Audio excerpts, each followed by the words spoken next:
countdown begins. Every moment counts. Now, for the believer, it's not where you'll spend eternity. For the believer, it's how you'll spend eternity. The decisions you make today determine where and how you will spend eternity. You will not be judged on what you did. You will be judged in the light of what you were called to do. At the zenith hour, there's no second chance. Whatever we do in this zero time determines how we're going to spend eternity. Life is but a vapor. If you really want to know the truth, every one of us are going to touch people's lives if we just do what we're called to do. This 12-part series will challenge you to confront your motives, making your life count from this moment on as you face your own eternity with great confidence on Judgment Day. Isso é ótimo, amém? Você pode sentar. Eu quero que vocês se empolguem nesta manhã, amém? Certo, estamos continuando o nosso estudo sobre Movido pela Eternidade. E estamos na hora oitava, você sabe, há 12 horas no relógio. E na capa do livro há um relógio que significa as 12 horas, e a hora 12 é a hora zênite, que é onde o ápice acontece. Também é um lugar a que Jesus se refere, onde haverá a transição para o eterno. Quando o Senhor vem, Ele vem na hora da meia-noite. Então eu penso que à medida que nos movemos hora a hora até a hora 12, estaremos nos preparando para a eternidade. Amém? Bem, temos falado sobre o tribunal de Cristo. Há muitos crentes que não creem que estarão diante de Jesus, sendo Ele o juiz. Eles estão muito enganados em seus pontos de vista e pensamentos. E dizem, John, Jesus levou meus pecados na cruz do Calvário. Isso está absolutamente correto. Ele não vai te julgar pelos seus pecados. Você estará diante dele como juiz, na verdade, pelas obras que você fez no corpo, sejam boas ou más. Você diz amém? As recompensas dadas no tribunal de Cristo serão de um campo muito amplo. Elas irão de você ter tudo o que você fez queimado, até o outro extremo, você reinando ao lado de Cristo pela eternidade. A eternidade é um tempo muito longo. Os julgamentos realizados no tribunal de Cristo, a Bíblia diz que são julgamentos eternos. Ou seja, nunca haverá uma alteração desses julgamentos. Nunca haverá nenhuma emenda, nunca haverá o cancelamento desses julgamentos. Então o que você está fazendo agora nessa vida vai determinar como você passa a eternidade. Você pode dizer amém? Para o crente não é onde você passa a eternidade, para o crente é como você passa a eternidade. Você imagina alguém olhando para você e dizer a forma como você viver nas próximas 24 horas vai determinar os próximos 1000 anos? Onde viverá, a casa que terá, o trabalho que terá, as pessoas com quem trabalhará? Você consegue imaginar 1000 anos se você voltar? 1000 anos atrás é antes de Cristóvão Colombo ter descoberto a América, é muito tempo atrás. Ainda assim, isso não é nada comparado ao que eu estou falando, porque a eternidade é para todo e todos sempre, e qualquer coisa dividida pela eternidade é igual a zero. Então Tiago diz que essa vida é uma neblina, e o que ele está dizendo na verdade é que esta vida é zero comparada à eternidade. Então o que estamos fazendo nessa hora zero vai determinar como passaremos a eternidade. E se você olhar a alegoria de Afabel escrita no livro, você vai ver que há um homem que recebeu o dom da liderança dado por Jalen, e este homem não usa a sua liderança corretamente. Ele foi muito egoísta. Na verdade, o seu nome é egoísta na alegoria. E como resultado, ele passa o resto da sua vida como? Ele se torna um jardineiro cuidando da paisagem no reino de Afabel, enquanto há uma jovem mulher chamada Caridade que serviu a Jalen tão fielmente, que entregou sua vida continuamente visando Jalen, o reino e as pessoas, e ela acaba se tornando uma governante com Jalen. E é exatamente assim que acontecerá. Haverá recompensas distribuídas e perdas sofridas pelos crentes no dia do julgamento. E é bom para nós descobrirmos o que Deus quer que façamos agora, ao invés de sermos surpreendidos por Ele no dia do julgamento. Você pode dizer amém? Certo, então vamos continuar agora, vendo como será o julgamento dos crentes. Vamos dividir isso em duas grandes categorias pelo resto das lições. Pelas próximas horas, temos mais 5. E a primeira categoria, vamos falar sobre o nosso envolvimento em construir o reino de Deus de acordo com os nossos chamados e nossos dons. Segundo, veremos como construímos vidas individuais, que certamente incluirão as nossas próprias. E construir a vida de outras pessoas é influenciá-las. E a Bíblia fala muito sobre isso. Quantos sabem, você veio para ser um influenciador, amém?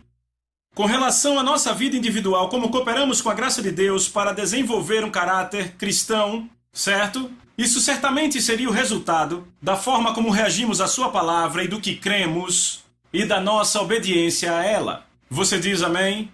Então, Romanos capítulo 11, verso 29 faz uma declaração interessante, porque nesta hora e nas próximas horas eu vou falar sobre o nosso trabalho no reino. Romanos 11, 29, na Nova Tradução Viva, diz: pois os dons de Deus e o seu chamado nunca podem ser retirados. Os dons de Deus e o seu chamado nunca podem ser retirados. Repita: os dons de Deus, o chamado de Deus, nunca podem ser retirados. Vamos falar sobre isso. Então, a nossa habilidade para construir o reino de Deus é inteiramente baseada na nossa cooperação com o Espírito Santo. Salmos 127, verso 1, diz o seguinte: a não ser que o Senhor construa a casa, repitam, a casa. Diga de novo. A não ser que o Senhor construa a casa, trabalham em vão os que a constroem. Veja, isso aqui é pesado, ok? A não ser que o Senhor construa a casa. Se você prestar atenção no título desta e da próxima hora, se chama Casa Feita Sob Medida para Deus. Eu estou falando hoje sobre a casa feita sob medida para Deus, certo? A não ser que o Senhor construa a casa, repitam, casa. Trabalham em vão os que a constroem. Então isso me diz que podemos agir no ministério, mas isso pode ser em vão. Podemos tentar construir o reino, mas isso pode ser em vão. Só funciona se Deus edificar a casa. Há uma passagem interessante aqui, vá para Isaías 66, eu quero te mostrar isso. Eu absolutamente amo essa passagem.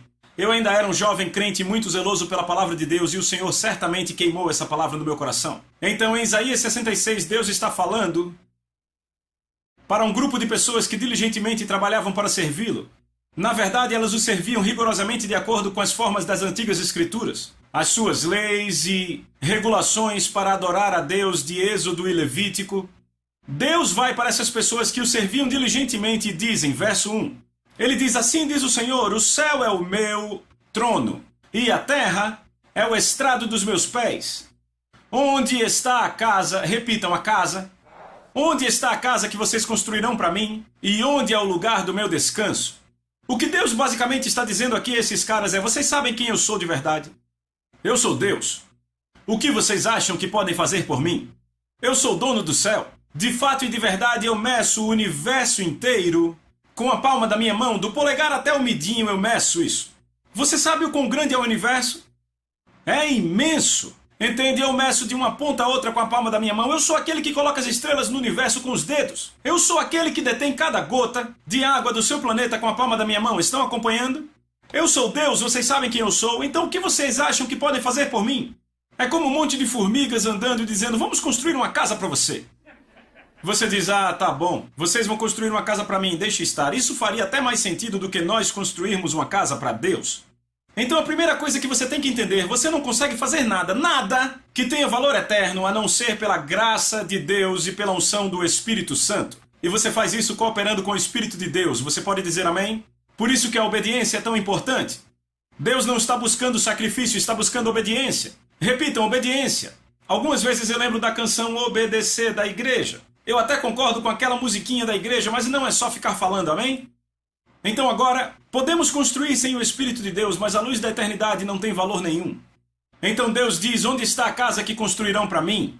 E aqui ele diz, veja o que ele diz no verso 2, pois todas as coisas a minha mão fez e tudo o que existe, diz o Senhor, mas sobre esta eu vou olhar. Repitam, olhar. Olhar quer dizer se importar. Significa prestar muita atenção, significa estimar. Ele vem para esses adoradores ferventes e puxa o tapete deles. Sabe, eles ocupados servindo a Deus, e Deus diz: ei, eu não preciso de vocês. Mas Jesus diz: eu escolhi vocês. Então Deus não precisa de nós, mas ele diz: foram esses que eu escolhi, é por esses que eu estou procurando. E ele continua e diz: eu cuido dos pobres, repitam, pobres, e com o espírito contrito, dos que tremem a minha palavra. Deus diz: aquele que pode construir a minha casa é aquele que é pobre. O que quer dizer pobre? É humilde. Davi se chamava de pobre, ele tinha ouro e prata, e muito. Ele tinha uma casa muito maior do que a maioria das pessoas aqui. Ele era muito rico, e ainda assim ele se chama de pobre. Pobre é humilde. Sabe, a maioria das pessoas na igreja não sabe o que é humildade. Eu acho que a maioria das pessoas pensam em humildade como sendo fraco, sem força. Isso não é humildade. Na verdade, muitas vezes na Bíblia, pessoas humildes eram confundidas com arrogantes.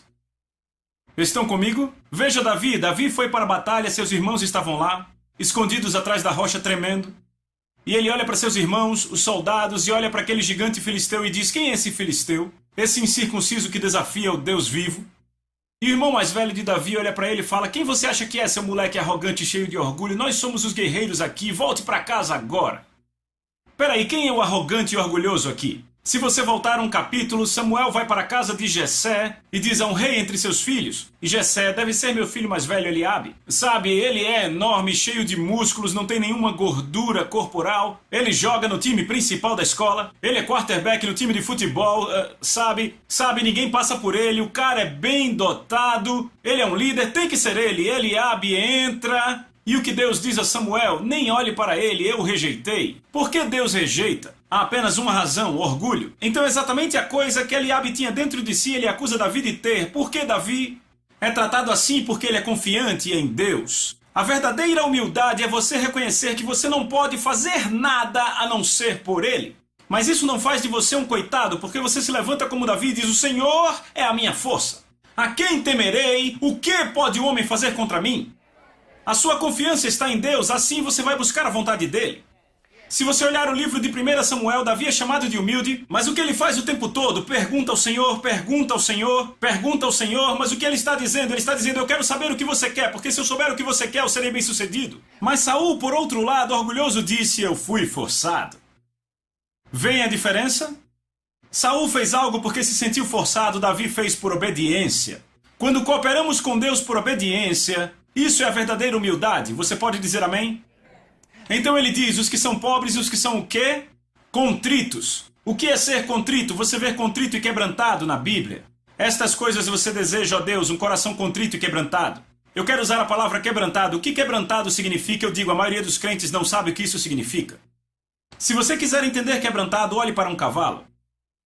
Você pode ter um cavalo que é mais rápido que qualquer outro cavalo no estábulo, mas se ele não for quebrantado, quando o tempo da guerra chegar, os cavalos menos dotados e menos habilidosos vão para a batalha. Porque eles são quebrantados e aquele não. Quebrantado lida com o quê? Quando o guerreiro sobe no cavalo em direção àquela batalha, as espadas desembainhadas, o cavalo não vai desviar do seu caminho, a não ser que o cavaleiro dê a ordem. Aquele é o seu mestre, ele é completamente submisso à ordem dele. Por isso que os americanos são um dos povos mais difíceis para se pregar o evangelho, eu já preguei no mundo todo. Porque somos um povo tentando entender os princípios do reino com uma mentalidade democrática. O reino de Deus não é uma democracia, é um reino. Existe hierarquia e autoridade. Então Deus diz: a pessoa que é completamente submissa à autoridade, seja minha autoridade direta ou minha autoridade delegada. Por isso Deus nos diz para obedecer aos pais. Por isso Ele nos diz para obedecer sermos submissos aos nossos líderes espirituais. Por isso Deus diz para sermos obedientes aos nossos chefes no trabalho, para sermos obedientes às autoridades do governo. Estão comigo? Porque a autoridade dele é delegada através deles. Eu estou pregando melhor e você diz amém. Vocês ainda estão aqui? Amém. Então Deus diz: são esses que eu estou procurando, alguém que seja pobre, humilde, que seja contrito ou quebrantado, ou seja, completamente submisso à autoridade, e que trema a minha palavra. Tremer diante da palavra é obedecer instantaneamente. Você obedece quando não faz sentido, você obedece quando dói, você obedece quando não vê benefício e obedece completamente. Você pode dizer amém? Então, certo. Agora, Deus diz, veja em Isaías, onde está a casa? Repitam, a casa. Vamos, todos digam casa. Que vocês construirão para mim. Então Deus está dizendo: eu sou ilimitado no meu poder. Porque eu sou Deus, vocês sabem quem eu sou. Então ele diz: parem de tentar fazer algo para mim e entrem na esfera da obediência. Deem ouvidos ao que eu falo. E aqui está a coisa mais espetacular. Deus não precisa de nós, mas nos escolheu para se tornar dependente de nós. Na terra. Esse é um fato extraordinário. Porque ele escolheu fazer isso, Jesus disse: eu escolho vocês, para que vão e deem fruto. Porque Deus, na sua própria vontade, escolheu precisar de nós. Ou seja, ele precisa de nós para cooperar com ele para construir sua casa. É por isso que a Bíblia nos chama cooperadores. Você já ouviu? Sabia que podemos limitar a Deus? Sabia que Salmos diz que os descendentes de Abraão limitaram o Santo de Israel? Salmos 78, 41. Sabia que Jesus disse aos líderes da sua nação, ele disse assim: vocês nulificam, tornam vã e sem efeito a palavra de Deus com as tradições. Os líderes tornaram nula e vazia a palavra de Deus por causa da tradição. Os descendentes de Abraão limitaram o santo de Israel. Então você pode limitar a Deus?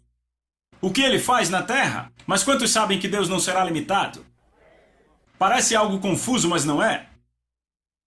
Estão comigo? Vai fazer sentido daqui a pouco. Vá comigo para 1 Coríntios. Porque Deus escolheu tornar a si mesmo dependente de nós na sua obra na terra. Desta forma, vamos encontrar em 1 Coríntios capítulo 3 que somos chamados colaboradores, companheiros de trabalho. Em 1 Coríntios capítulo 3, eu quero que vocês notem isso. Vejam o verso 9. Paulo diz: pois somos companheiros de trabalho de Deus. Essa palavra companheiro de trabalho é colaborador ou sócio, outras traduções dizem. Então repitam: companheiro de trabalho. Nós trabalhamos juntos. Cooperadores com Deus, ou seja, Deus e nós trabalhamos juntos. Lembre que Deus disse: a não ser que Deus construa a casa, em vão trabalham os construtores. Mas Deus, para construir essa casa, como Ele faz? Através de nós. Somos chamados cooperadores, entendem isso? Agora veja isso. Ele diz, verso 9, ele diz: somos companheiros de trabalho de Deus ou cooperadores. Vocês são campo de Deus. Vocês são edifício de Deus. Repitam: edifício. Paulo nos diz que somos edifício de Deus. Agora lembre o que Deus disse: a não ser que Deus construa a casa. Repita: casa. Deus disse: onde está a casa? Repita: casa. E aí Paulo vem e diz: vocês são a casa de Deus. Então, no que diz respeito a sermos casa dele, Pedro diz o seguinte em 1 Pedro 2,5, na Nova Tradução Viva. Pedro diz: Deus está edificando vocês como pedras vivas no seu templo espiritual. Deixa eu ler para vocês como diríamos hoje. Deus está edificando vocês como pedras vivas na casa dele. Sua casa feita sob medida. Eu estou pregando para mim mesmo e feliz. Então, a partir de 1 Coríntios 3,9, vemos que temos dois papéis na casa. Número 1, somos o material de construção. Somos as pedras vivas. Eu estou pregando e me alegrando. Número 2, somos trabalhadores, construtores, empreiteiros. Ok? Agora ouçam. Toda vez que alguém constrói uma casa customizada, e alguns aqui podem trabalhar com construção e saber o que eu estou falando. Quando se constrói uma casa customizada, a primeira coisa que se faz é projetá-la, certo? Você faz os desenhos e então vem algo que muita gente não entende. Aqui está a parte importante, que é agendar com os construtores. Os empreiteiros, quem são eles? Tem o cara do piso, o cara das janelas, os caras do teto, o homem do concreto, tem também os caras do aquecimento e o pessoal das estruturas, os encanadores, eletricistas, estão acompanhando? Você tem que agendar esses caras e se você não agendar corretamente, você vai ter um caos. Certo? Então Deus projetou sua casa sob medida antes mesmo da terra ser criada. E Ele começou com o alicerce. Seu nome é Jesus, estão acompanhando? Estão pegando? E deixa eu falar mais uma coisa aqui. Quando você constrói uma casa customizada e constrói para si mesmo, com certeza você pega os melhores materiais e contrata os melhores trabalhadores, certo? Então Deus começou a sua casa customizada há muito tempo atrás, certo? E Ele diz: a minha casa customizada, eu vou dar um nome a ela. A minha casa customizada vai se chamar Sião. Este é o nome da minha casa customizada, ok? Porque ouça o que Deus diz em Salmos 132, 13 e 14. Pois o Senhor escolheu a Sião, Ele a preferiu por sua morada. Este é o lugar do meu repouso para sempre. Oh, eu me alegro. Aqui habitarei, pois eu desejei assim. Você quer ouvir de novo? É tão bom. Salmos 132, 13 e 14, vamos de novo. Deus diz: pois o Senhor escolheu a Sião. Ele a preferiu por sua morada. Este é o lugar do meu repouso para sempre. uma casa customizada para sempre. Ele não vai se mudar para outra casa. Não vai construir e dizer, cansei dessa casa, vou construir outra. Tem pessoas que fazem isso, mas Deus não faz isso. Ele constrói a melhor casa e diz, este é o meu lugar de repouso para sempre, aqui habitarei, pois eu desejei isso. Aqui em Salmo 102:16, porque o Senhor edificou a Sião. Salmos 50, verso 2, desde Sião, excelência de formosura resplandece Deus. Certo? Ele tem trabalhado nessa casa por alguns milhares de anos, não é? Ele preparou o plano antes que o homem fosse colocado na terra. Ele sabia em sua onisciência, conhecimento de que o homem fracassaria, embora não fosse seu plano, mas ele sabia que aconteceria, certo? Então ele disse, eu vou começar a minha casa com uma fundação. Então lemos em Isaías 28:16. Eis que ponho em Sião uma pedra na casa dele. Eu ponho em Sião uma pedra testada, uma preciosa pedra angular, para um alicerce seguro. Esse é Jesus, certo? Estão entendendo? Então Pedro diz em 1 Pedro 1:20 que Jesus foi pré-ordenado antes da fundação do mundo, certo? Essa é a preciosa pedra angular experimentada. Então Jesus não é apenas a pedra fundamental e angular, mas ele é o empreiteiro-chefe. Eu disse que ele é o empreiteiro-chefe. Veja, a preciosa pedra experimentada fala do relacionamento dele com a sua casa, mas o empreiteiro-chefe fala da sua obra, certo? Lembre que eu falei dos dois papéis, somos o material e os construtores. Entendem? Então ouçam o que Jesus disse sobre o seu trabalho como empreiteiro-chefe. Ele executou com perfeição porque em oração falou assim, em João 17:4, eu consumei a obra que me confiaste para fazer. Certo? Você vê isso? Então vamos falar do trabalho dele como empreiteiro-chefe. Certo? O Pai iniciou todo o projeto contratando Jesus no tempo determinado, Gálatas 4:4, no tempo determinado Deus enviou Jesus. Então ele contratou todos os operários, os colaboradores, eu e você, certo?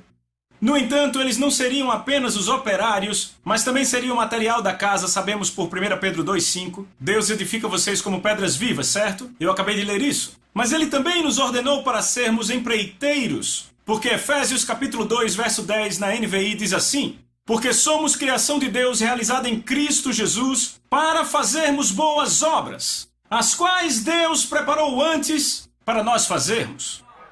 Então isso fala de nós como empreiteiros, vem isso? Certo, então? Note que ele preparou nossas tarefas, o quê? Antes. Posso ler de novo? Porque somos criação de Deus realizada em Cristo Jesus para fazermos boas obras que Deus preparou antes. Repitam, que Deus preparou antes. Para fazermos. Sabemos por Hebreus 4:3 que as obras estavam concluídas desde a fundação do mundo. Estão comigo? No entanto, com relação às nossas atribuições pessoais como operários, a única coisa que encontramos escrita é que elas foram dadas antes de termos nascido. Davi diz em Salmo 139. Certo? Salmo 139, veja o que Davi diz, é a nova tradução viva. Se você não tem essa versão, apenas ouça. Verso 16. Davi diz, tu me viste antes que eu nascesse. Cada dia da minha vida foi registrado no teu livro. Cada momento foi designado antes que um único dia se passasse. Você entendeu isso? Leia de novo, olhe na projeção ali na tela. Tu me viste antes que eu nascesse. Cada dia da minha vida foi registrado no teu livro. Cada momento, repita, cada momento, foi designado antes que um único dia se passasse. Cada momento foi designado antes que um único dia se passasse. Veja, isso está em linha com o que Paulo diz. Paulo fala sobre si mesmo, ele diz, quando agradou a Deus que me separou no ventre da minha mãe e me chamou através da sua graça. Repita, chamou. Então isso é Paulo falando do seu chamado. E então fala Jeremias, eu te conheci antes de te formar no ventre da tua mãe, antes que tu nascesses eu te separei e te consagrei como porta-voz para o mundo. Isso é Jeremias 1:5 na nova tradução viva. Cada dia foi designado, cada momento foi designado antes que um único dia se passasse. A pergunta é, nós vamos cumprir o que foi planejado para nós? Eclesiastes, capítulo 3. Eu quero que todos abram lá. Eclesiastes, capítulo 3. Diga amém se você achou. Certo, a partir do verso 14 eu vou ler da nova tradução King James. Eu sei que o que quer que Deus faça, isto será para sempre. Nada, todos gritem, nada.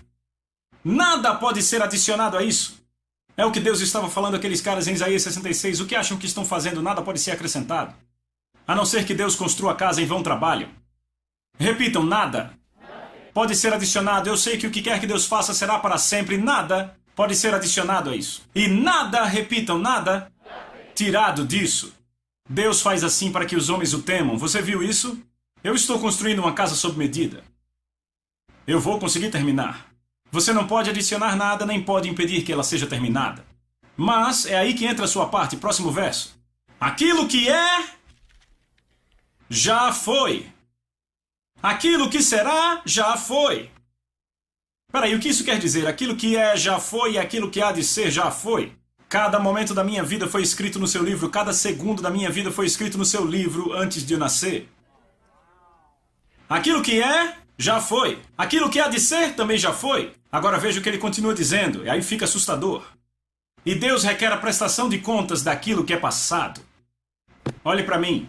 Aquilo que é, já foi na mente de Deus. Tudo na minha vida está escrito no seu livro antes de nascer. O que há de ser, já foi também na mente de Deus antes de eu nascer. Mas aquilo do meu passado, eu vou prestar contas. No trono do julgamento. Ou seja, eu cumpri o que ele escreveu para eu fazer? Ou será que eu fiz a minha própria coisa?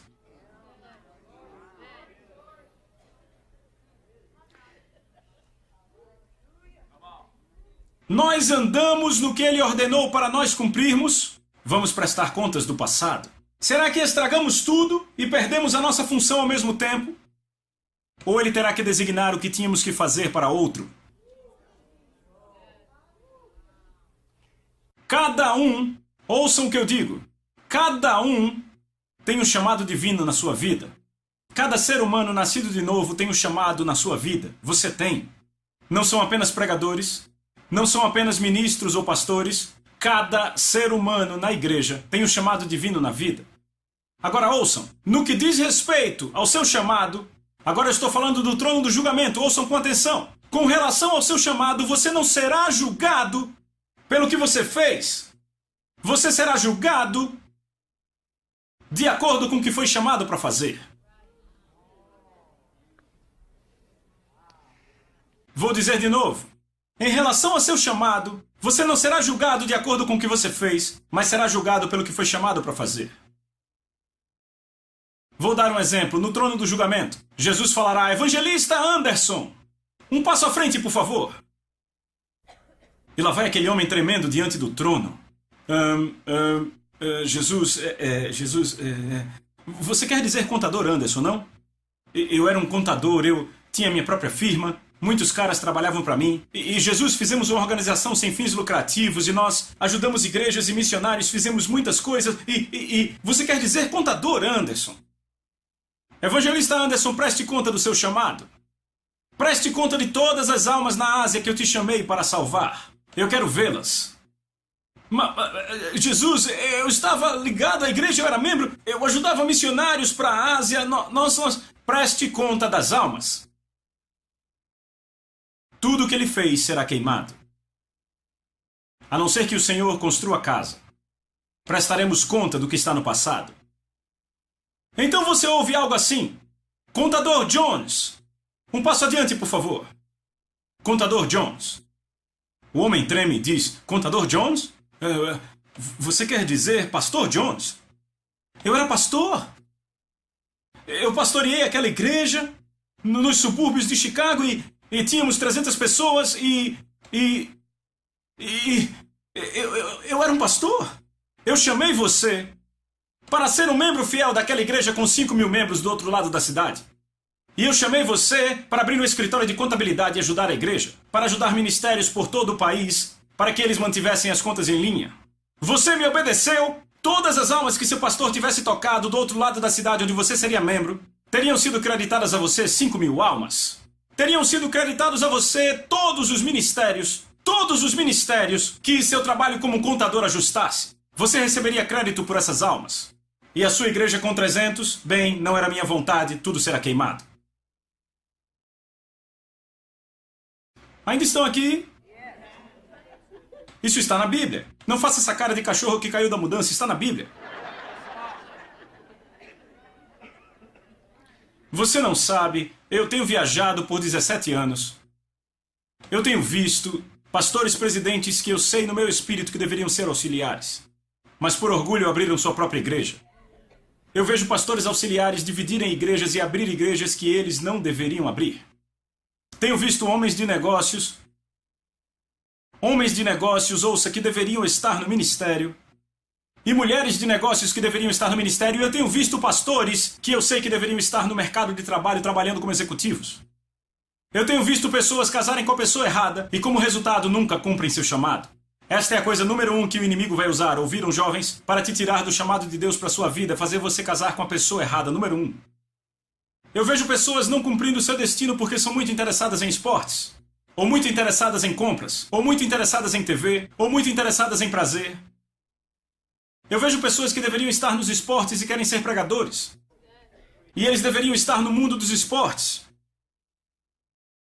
Eu tenho um amigo muito querido, ele é golfista, e ele estava nos nossos encontros no ano passado, e ele, em conferências com 4.000 pessoas, e eu tive o privilégio de estar com eles, e ele estava lá com a esposa dele, e eu lembro de orar por ele, ele caiu no chão, ficou lá 20 minutos, o poder de Deus o acertou, ele levantou e disse, John, Deus me disse que eu devo focar no golfe. Eu disse, graças a Deus. Porque ele era tão apaixonado pelo ministério. Ele queria pregar em igrejas quando estava em turnê pelo esporte. E sabe o que mais? Esse ano ele foi melhor que o ano passado. Ele ficou entre os 5 melhores desse ano. E ele será ainda melhor porque Deus o chamou para aquele mundo. E ele está levando pessoas ao Senhor naquele mundo. Estão comigo? Então alguém diz, mas John, qual é o meu chamado? Bem, a primeira coisa é, você foi chamado para cumprir o seu destino, não o meu. Então a pergunta principal será, qual o meu chamado? Você sabia que Deus vai te mostrar teu chamado? Mas sabia que tem muita gente que não sabe disso? E eu te digo por que as pessoas não sabem. 3 razões pelas quais as pessoas não sabem seu chamado. Razão número 1. Elas não buscam a Deus avidamente. Hebreus capítulo 11, verso 6 diz que Deus recompensa aqueles que diligentemente o buscam em fé, não desleixadamente o buscam em dúvida. Você pode dizer amém? Eu vou dizer de novo, eu nunca acho que isso é demais. Deus diz que Ele recompensa aqueles que diligentemente o buscam em fé, não os que casualmente o buscam em dúvida. Você o busca avidamente? Eu nasci de novo na fraternidade da qual eu fazia parte na universidade. Eu jogava tênis naquele tempo e um dos irmãos da fraternidade me levou ao Senhor em 79.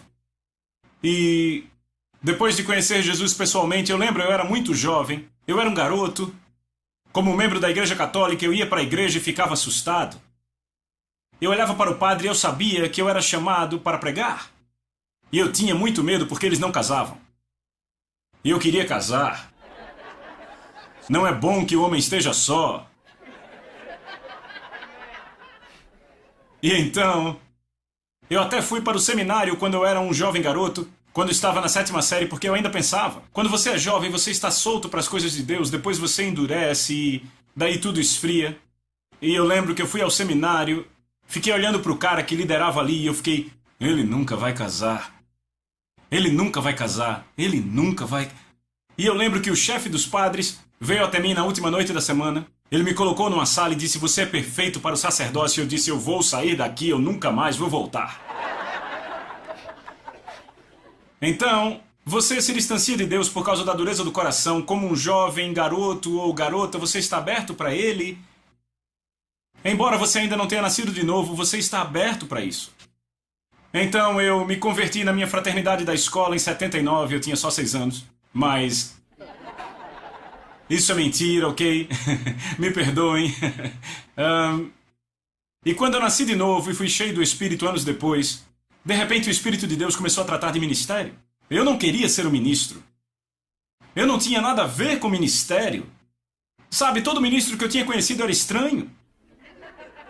Quer dizer, ou eles acabavam na África, numa cabana, ou acabavam numa casa, com cheiro forte e crianças estranhas, porque havia um ministro... Sabe, eu cresci numa cidadezinha com 3.000 pessoas, e havia um ministro que eu conhecia, além do padre, e eu brincava com meus amigos, eu fui na casa dele uma vez, tive que prender a respiração, e quando cheguei em casa eu estava fedendo. Na minha concepção é isso ou ir para a África viver numa cabana. E eu me lembro, eu comecei a orar e diligentemente buscar a Deus, e 4 meses depois Deus começou a tratar. E um dia eu estava sentado na igreja e o Espírito Santo me disse: eu te chamei para pregar, o que você vai fazer sobre isso? Eu disse: Deus, eu pregarei. E então, eu realmente comecei a buscar o Senhor. Realmente buscar a Deus. E então eu me lembro, o que aconteceu foi que depois que eu comecei a trabalhar como engenheiro, morava na Carolina do Norte. Um semestre eu estava lá, outro na minha cidade, era um programa colaborativo.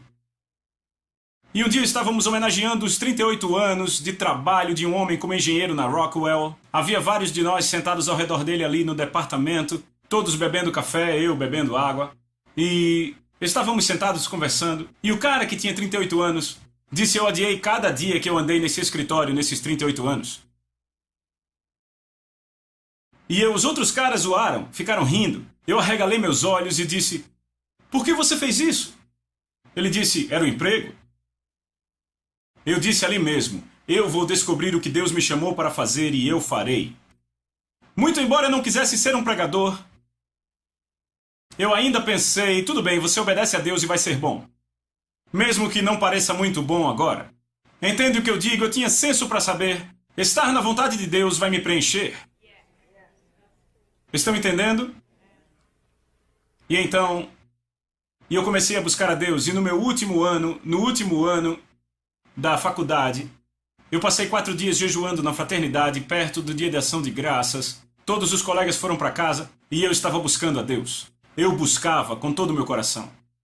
E depois desses 4 dias eu sabia o que eu era chamado para fazer, e depois disso Deus começou a me dar imagens e palavras para pessoas. Eram palavras vindas do céu. E eu sabia, desde aquele momento, que Deus havia me chamado para pregar o Evangelho a nações, porque Ele me mostrou. Estão entendendo? E eu lembro, depois daquele jejum de 4 dias, eu disse: e agora, então, o que eu faço? Deus disse: vá numa entrevista de emprego para engenheiro. Eu pensei: o quê? Eu nem quero terminar o meu curso de engenharia. O que isso tem a ver com ministério? Mas quantos sabem que Deus vai mostrar o resultado final, mas o caminho para chegar lá é totalmente diferente?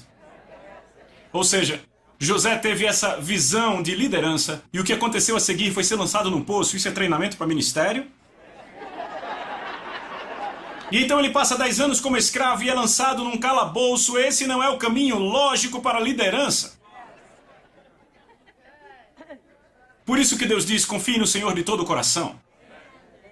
Não se baseie no seu entendimento, reconhece-o em todos os seus caminhos e Ele endireitará suas veredas. E Deus diz: vá para a entrevista.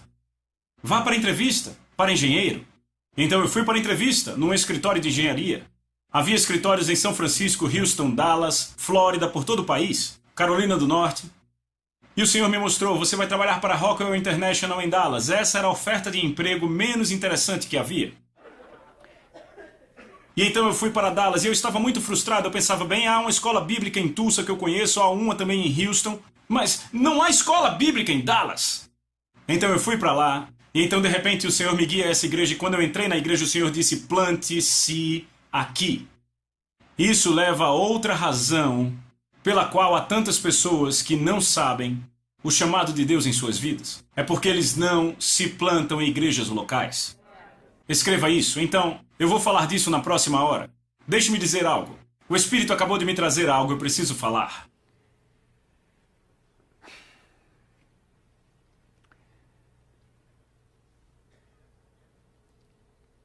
Cada momento da sua vida foi escrito antes de você nascer. Cada um de vocês tem um chamado. Eu estou pensando em alguém da minha equipe que tem um dos mais interessantes testemunhos de um dos membros da minha equipe que pastoreia uma igreja de 4.000 pessoas na Carolina do Norte. Em 1991, quando ele tinha 45 anos, Deus o mandou pegar seus 4 filhos, sair de Dallas e começar uma igreja lá na Carolina do Norte. Ele começou uma igreja com 13 pessoas e hoje a igreja tem mais de 4.000 pessoas. É uma igreja maravilhosa, absolutamente maravilhosa.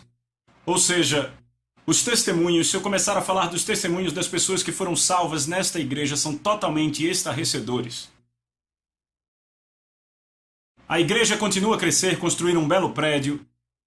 E o pastor notou que havia um senhor de cabelos brancos que vinha toda vez para cada um dos cultos. E o homem sentava lá atrás, muito bem vestido, com um terno bonito, uma aparência distinta, e lágrimas lhe escorriam pelo rosto. E o meu amigo pastor e seus conselheiros ficavam se perguntando por que aquele homem sempre vem e chora, porque eles sentiam que não era como se ele estivesse sendo tocado pelo Espírito de Deus, mas ele sentia que ele chorava mais por culpa. Ele não conseguia entender. Mas ele não queria se aproximar do homem, ele queria deixar para ver o que acontecia. Então, finalmente, aquele homem se aproximou de um dos pastores auxiliares e olhou para o pastor auxiliar e ele disse: em 1981, Deus me disse para começar uma igreja exatamente neste lugar. Ele disse: na verdade, ele me deu um sonho e me mostrou a igreja. E ele disse: o sonho era tão vívido e claro que eu fui a um profissional especializado em desenhos de ambientes. Ele disse: mas então eu enfrentei alguma resistência. Ele disse: então eu comecei a não querer mais fazer aquilo por causa da resistência. Eu até fiz umas viagens como ministro. Ele disse: mas eu acabei não me dando bem e voltei para o mundo dos negócios. Ele olhou para o pastor auxiliar e disse: eu quero te mostrar algo. Ele puxou um documento e começou a desenrolar aquele papel. Ele disse: esse é o desenho artístico do prédio que Deus me mostrou. Era exatamente o prédio que eles tinham construído. Sabe, cada mínimo detalhe. Sabe, desde aquela enorme cruz que havia na frente até todo o desenho arquitetônico, era exatamente o mesmo prédio. Ele disse: Deus me disse para fazer isso e eu não fiz. E sabe, o meu amigo pastor ministrou a ele e o ajudou. Ted Hager, um pastor nosso em Colorado Springs, Colorado, nos disse que Deus disse a ele que ele era o terceiro homem a quem Deus falava para construir a igreja. Hoje aquela igreja tem 12 mil membros. Deus teve que falar com 2 homens antes que alguém obedecesse. 2 empreiteiros perderam a obra. Kathryn Kuhlman disse: eu sou a terceira escolha de Deus. Eu estou falando disso porque eu sei que vamos voltar a esse assunto. Deus disse: eu vou terminar minha casa. Você não pode adicionar ou tirar nada. A pergunta é: você será aquele que vai cumprir a tarefa ou vai fazer o que você quiser e perder tudo no julgamento?